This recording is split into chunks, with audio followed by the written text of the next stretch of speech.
Zəfər paradında gördüyümüz bu möhtəşəm kadrları yəqin ki, xatırlayırsınız. Bu kadrlar dünya mətbuatında belə geniş əks-səda yaratdı. Təbii ki, bu cür görüntülərin məşhurluğunu şərtləndirən səbəblər də var. Axı Azərbaycanın qələbəsinə dünyanın bir çox dost ölkələrində də sevinirdilər. Əsrlərlə ölkəmizdə yaşayan və daima bu torpaqda qardaşlıq, hörmət görən digər xalqlarımız da Azərbaycanı özünə gerçək vətən bilir. Dostumuz İsrailin Tel-Əviv şəhərindən bugünkü müsahibimiz, Vətən müharibəsi iştirakçısı Ramiz Məmmədzadeyə göndərilən bu kadrlarda fikirlərimizi bir daha təsdiqləyir. Kadrlara baxarkən gördüm ki, bizim Yahudi dostlarımız, xalqımız necə bayram edir, necə sevinirlər, bizim sevincimizə şərik çıxırlar. Moskvadan mən bizim Azərbaycan Yahudilərindən çoxlu, belə deyək, təşəkkürlər aldım, zənglər aldım. Bilirsən, mən bu salamı xalqımız adından çatdırıram, öz adımdan yox. Bütün veteranlar, qazilər adından çatdırıram, bütün əskərlər adından çatdırıram ki, çox sağ olun. Və mən qərara gəldim ki, Zəfər paradında mən Yahudi xalqının bayrağını da götürməliyəm. Təbii ki, Türkiyənin bayrağı, Pakistanın bayrağı, bizim öz bayrağımız və İsrail bayrağını mən qərar aldım ki, Zəfər paradında götürüm və belə də etdim.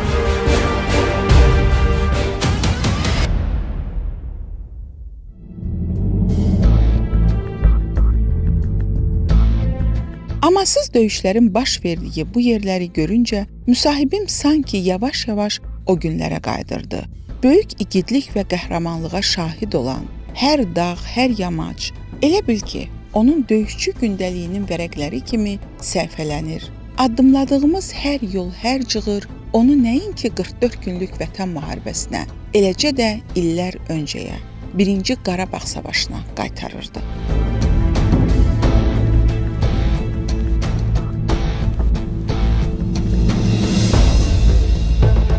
Ceyranboy rayonunun Şəfər kəndinin ərazisindəyik. Deməli, 91-ci ilin, yaxşı xatırlayıram, yay aylarının sonuydu. Bizi ezamiyyətlə göndərdilər bura, helikopterlə biz gəldik. Bizi yerləşdirdilər Şəfər kəndində.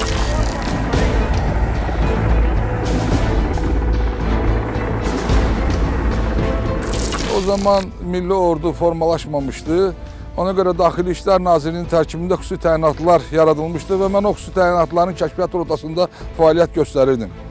İş elə gətirdi ki, bizim ezamiyyət əsnasında, yəni bura gəlməmişdən bir gün qabaq, bir döyüşçü öz dəstəsi ilə ermənilərin üstünə hücuma keçdi, bir tankla. O bizdən bir gün qabaq olmuşdu və həmən o tank sürüşərək hal-hazırda durduğumuz o dərənin içinə düşmüşdü. Və bizə tapşırıq gəldi ki, komandanlıq tərəfindən qarşı tərəfdə, bu təpənin qarşı tərəfində ermənilər var. Orada mövqe seçməliyik ki, həmən tankistlər gəlib tankı buradan çıxartsınlar.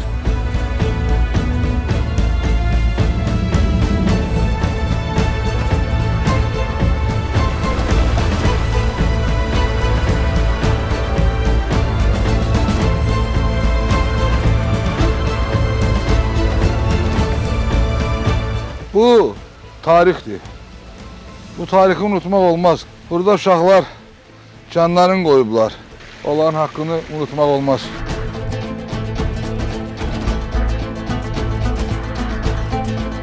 Kəşfiyyat dəstəsi bizi göndərdilər ora.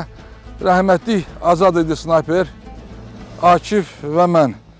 Yuxarıda biz mövqe tutduq ki, yəni ermənilər bu aşağıda tankı bizim tankistlər çıxardarkən gəlib yuxarıdan onlara ateş açıb məhv etməsinlər.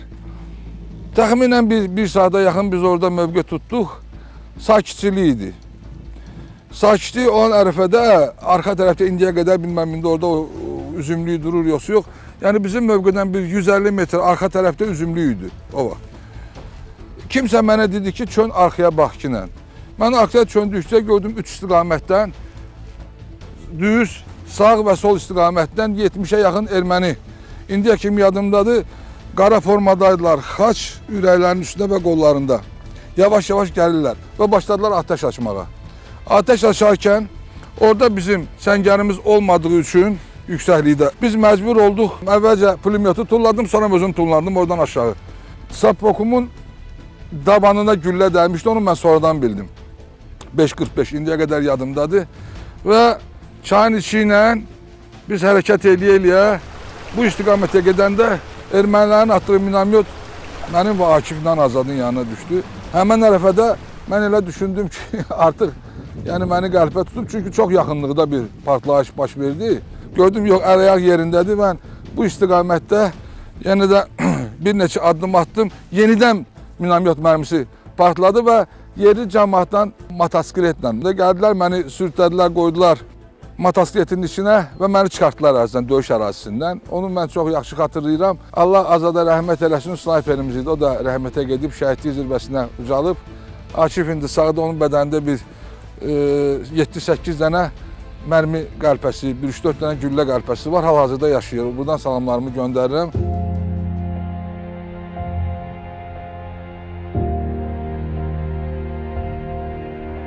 Ömrüm boyu yadımdan çıxmayan epizodlar var, döyüş epizodları. Bu 1-ci Qarabağ müharibəsinə aiddir. Bizi gətirdilər Kosalar kəndində, Şuşanın Kosalar kəndi qəbirstanlıqda mövqe seçdik. Və o qəbirstanlıqda 3 nəfər, 4 nəfər.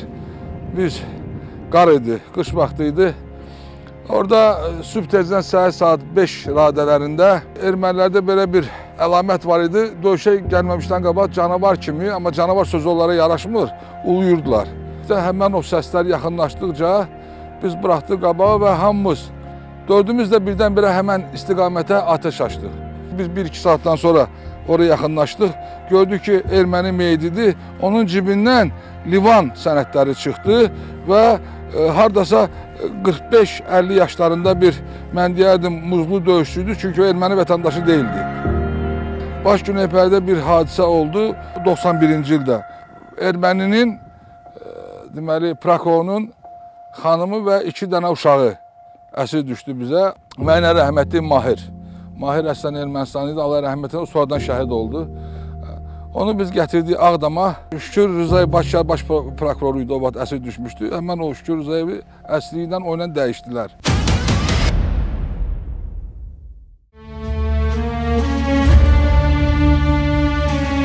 O qədər bizim qəhrəmanlarımız var ki, bizdə məsəl üçün xüsusi təyinatlarda Əli var idi, BTR Əli. İnanın ki, o BTR elə sürürdü ki, mən sizi inandırıram ki, bəlkə də onun o sahədə tayı bərabər yox. O döyüşə girəndə dedim ki, bu adam şəhid olacaq. Çünki biri var uzaqdan vurasan, biri də var şəxsən onun üstünə gedib orada erməni düşmənini məhv edəsən. Yəni bax, o BTR Əli onun ləqəblə, bütün köhnə veteranlar əlini BTR Əli kimi onu çox gözəl tanıyır. Fəxrimiz, milli qəhrəmanımız, Yahudi balası Albert Aqaronovun da fəaliyyətini mən xüsusi qiymətləndirərdim.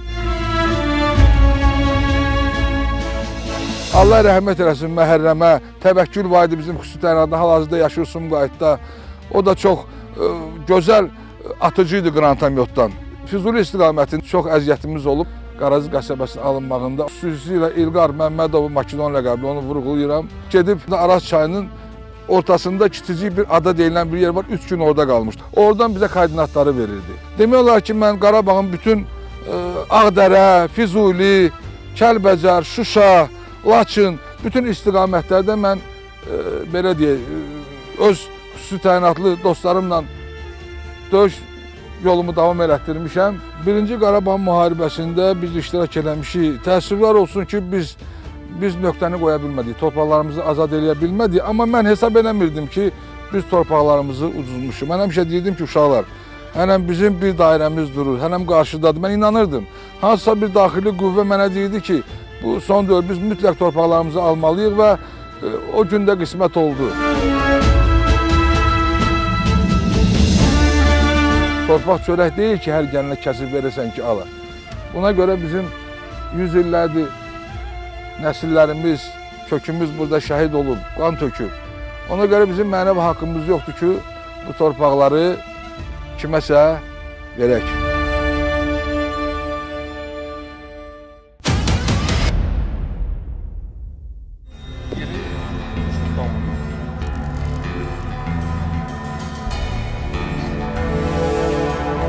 Bu kadrları isə Ramiz Məmmədzadə 2016-cı ilin aprel döyüşləri zamanı çəkib. Öz avtomobili ilə cəbhəyə könüllü yardım aparan gəncimiz geri dönərkən də yaralıları odun alovun içərisindən çıxararaq arxaya gətirirmiş. Amma təəssüf ki, növbəti dəfə geri qayıdarkən düşmən gülləsinə tuş gəlir. Buna baxmayaraq, yaralı da olsa son gücünü toplayıb avtomobili düz xəstəxananın həyətinə qədər sürür. Ordusuna, əskərinə sevginin, xalqının haqq işinə inamın daha bir real tarixi olan bu kadrlar ilk dəfədir ki, yayımlanır. Narahat olma, eşitirsən? Hər şey özə səndə qorxulu bir şey yoxdur. Nə səndə, nə sənin qonşunda.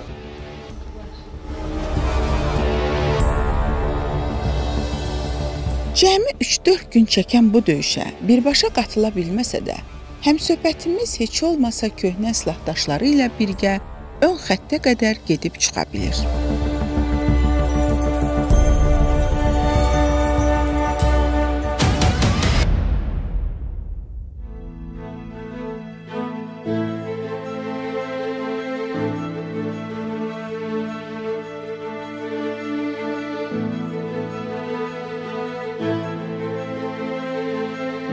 İkinci Qarabağ müharibəsi başlayarkən təbii ki, biz veteranlar qıraqda qala bilməzdik. Veteranlardan ibarət təcili taborumuz yarandı və o tabor döyüş nöqtəsinə, yəni döyüş bölgəsinə yollandıq. Deməli, biz Talış istiqamətində, Suqovuşan istiqamətində hərəkət elədik və bizim 105 nəfərdən ibarət batalyon yaradıldı, veteranlardan ibarət və onların içindən 10-12 nəfərdən ibarət qrup seçildik, köhnə veteranlardan ibarət olaraq və komandanlıq, 1-ci korpusun komandanlığı bizimlə fərdi qaydada söhbət apardıqdan sonra öz tapşırıqlarını verdi. Tapşırıqlar müxtəlif idi və bizi döyüş bölgəsinə yolladılar. Hal-hazırda biz Talış kəndindəyik. Bu qızğın döyüşlər gedirdi bu Talış kəndində. Deməli, bizim qrup bir neçə hissəyə bölünərək əskərlərin yanında döyüş fəaliyyətini davam elətdirməyə başladı. Burada qızğın döyüşlər getdiyi zaman bizə deməli tapşırıq gəldi.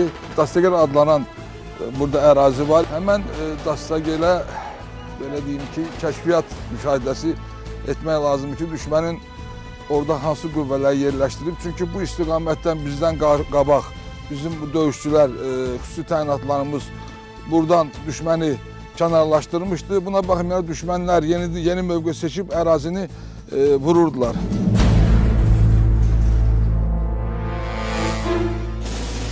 Polkovnik leytenant Nihat Abdullayev 1-ci korpusun deməli zabitlərindən bizə belə rəhbərlik eləyərək 3 nəfər bizdən ayırdı. Mən idim, İlqar Məmmədov idi və Ələkbər.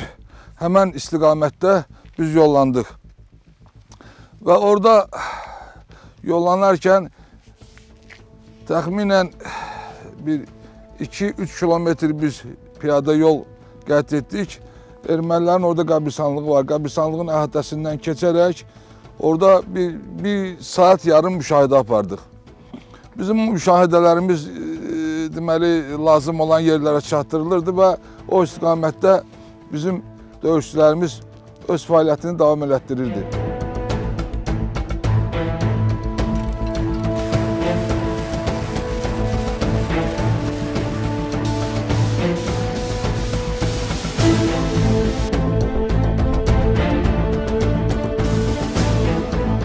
Cavan o əskərlərin çox ilgisilərin mən şahidi oldum.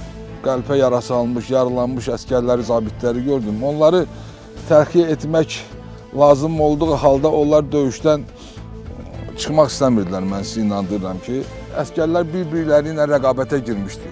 Kim hansı istiqamətə, hansı yüksəkliyi götürəcək. Çox müxtəlif epizodlar oldu. Bu epizodlardan ən belə yadda qalanı mən sizə xatırladıram ki, bu iki dağın arasında deməli döyüş gedirdi. Orada bizim bir kamazımızı düşmən mərmisi, yəni xoşbəxtlikdən o kamazda canlı qüvvə bizdə yox idi, boş idi, vurdu. Həmən deməli iki dağın arasına biz getdik. Orada bizim şəxsi heyətimiz var idi. Deməli düşmən o dağın ətəyini demək olar ki, amba saniyə saniyə vururdu.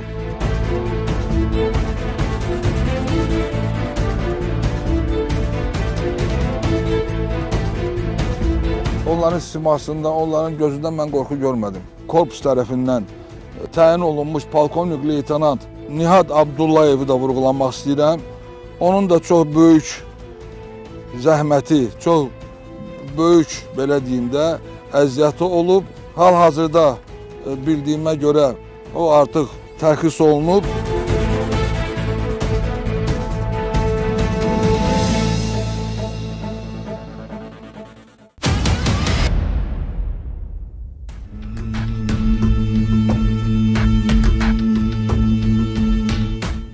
Günlük Vətən müharibəsində düşmənin məhv edilən daha bir atəş nöqtəsi Ağdamın Sırxavənd kəndinin meşəlik ərazisində yerləşib. Hansı ki, məhz bu yerdən xain düşmən Bərdənin dinc sakinlərini vururmuş.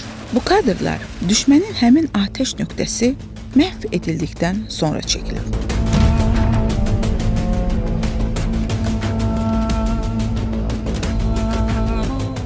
Həmən Simeçdi Bərdəni vururdu. Bu da onların radiyasıdır. Bəli. Bax bu hamısı erməninin raketidir. Bu kabinka tərəfdir. Bax bir idarə eləyən. Bax bu hissə. Bizim Azərbaycan əskəri bu ermənilərin ən sayılıb seçilən silahların nəginə qoymuşuq. Bax hal-hazırda açılmamış Bayqalovka göstərirəm. Burada düşüb partlayışdan sonra. Yəni baxın raketi. Bu da kafirlərin yanğın söndürmə maşını.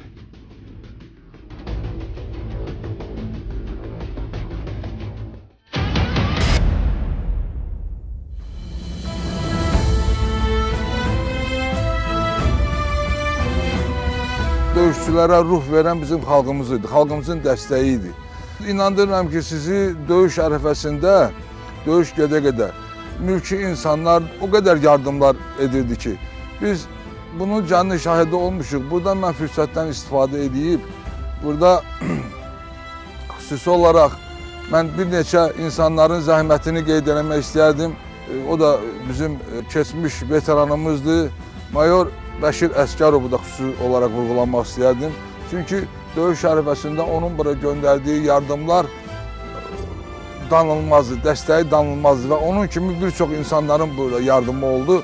Bunu əskərlərimiz görürdü və çox maraqlısı budur ki, həmən yardımlar döyüş gedə-gedə döyüş ərəfəsində gəlirdi və əskərlərə çatdırırdıq.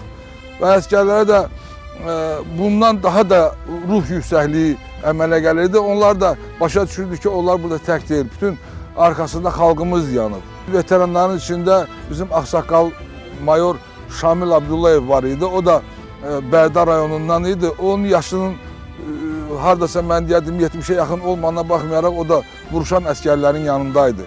O da öz burada belə deyək, töhfəsini verib bu döyüşlərdə. Kəşfiyyat bölüyü var idi, quru qoşunlarının bizə həvalə olundu ki, tez bir zamanda onları formalaşdırıb kəşfiyyata göndərmək lazım idi. Mən onlara müraciət elədim ki, uşaqlar, əgər kimdəsə qorxu hissi varsa, kimsə pis yuxu görürsə, burada ayıb bir şey yoxdur. Siz deyin, həmən adam bugün və yaxud sabah biz onu göndərməliyik. Yəni ki, döyüş bölgəsinə. Yox, birisi gün gedər, 2 gündən sonra gedər. Uşaqlardan biri heç vaxt yadımdan çıxmaz. Mənə dedi ki, komandir, bir dəqiqə olar sizə bir söz deyim təhlikdə. Dedi, mən axşam kəşfiyyata getməliyəm. Və sizdən bir xahişim var, başa düşməyin. Dün buyur, mənim dedi, övladım olub, qız uşağım. Bəs Binəqədi rayonda yaşayır. Olarmı ki, onunla əlaqə saxlayayım? İcazə yox idi telefonla çəkiliş eləmək və yaxud da ki, telefonla danışmaq biraz yasaq idi. Ona görə mən təcili Bakı ilə əlaqə saxladım. Orada tanıdığım bir Sevda adında Hacı xanıma xahiş elədim ki, bu ünvana gedəsiniz, əlaqə saxlayasınız və orada görüntülü mütləq lazımdır. Bir görüntülü bağlantı eləyin telefon vasitəsilə. Bir saat çəkmədi, doğrudan da mənim telefonuma zəng gəldi. Mən telefonu götürdüm və dedi ki, mən həmən evdəyəm. O öz həyat yoldaşı ilə danışdı telefonla. Gəldi, dedi ki, komandir, Allah səndən razı olsun. İstəyirsən Yerevana kimi gedir. İndən belə mənim heç bir ürəyimdə qal qalmadı. Mən həyatımın ən xoşbəxt günlərini yaşadım. İnanın ki, səmimiyyətimlə xoşbəxtəm. Xoşbəxtçilik nədir? Xoşbəxt günlər var, saatlar var, anlar var. Amma mən hesab edirəm, xoşbəxtliyin ən pik zirvəsi bu günləri mən azad elədiyimiz torpağın üstündə dayanmışam. Budur, bax, bugünkü gündür. Ali Baş Komandana bircə kəlmə söz deyəcəm. O söz dildən yox, ürəkdən gəlir. Cənab Ali Baş Komandan təşəkkür edirəm, çox sağ olun. Siz dediniz və elədiniz.